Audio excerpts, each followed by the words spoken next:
പൊന്മുടിയിലേക്ക് വന്നാൽ പൊന്മുടിയിലെ വനംകൊള്ളയിൽ 2 പേർക്കെതിരെ കേസെടുക്കുന്നു വനംവകുപ്പ്. പൊന്മുടി സ്വദേശികളായ മണികണ്ഠൻ, കുമാർ എന്നിവർക്കെതിരെയാണ് കേസ്.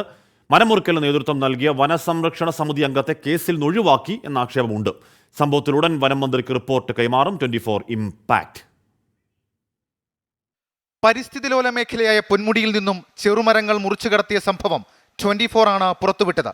വാർത്തയ്ക്ക് പിന്നാലെയാണ് വനം വകുപ്പിന്റെ നടപടി.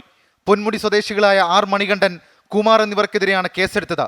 ഇവർ എസ്റ്റേറ്റിൽ താമസിക്കുന്ന തൊഴിലാളികളാണ്. മരം മുറിക്ക് നേതൃത്വം നൽകിയ വനസംരക്ഷണ സമിതി അംഗത്തെ കേസിൽ നിന്നും ഒഴിവാക്കിയെന്ന് വനംവകുപ്പ് ഉദ്യോഗസ്ഥർക്കിടയിൽ തന്നെ ആക്ഷേപമുണ്ട്. മരം മുറിക്കൽ തടയാനെത്തിയ വനംവകുപ്പ് ജീവനക്കാരുമായി തർക്കമുണ്ടാക്കിയത് ഇയാളായിരുന്നു.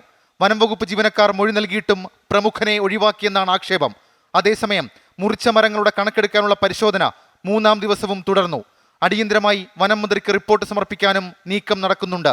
ഷഫീദ് റാവുത്തർ, 24 തിരുവനന്തപുരം.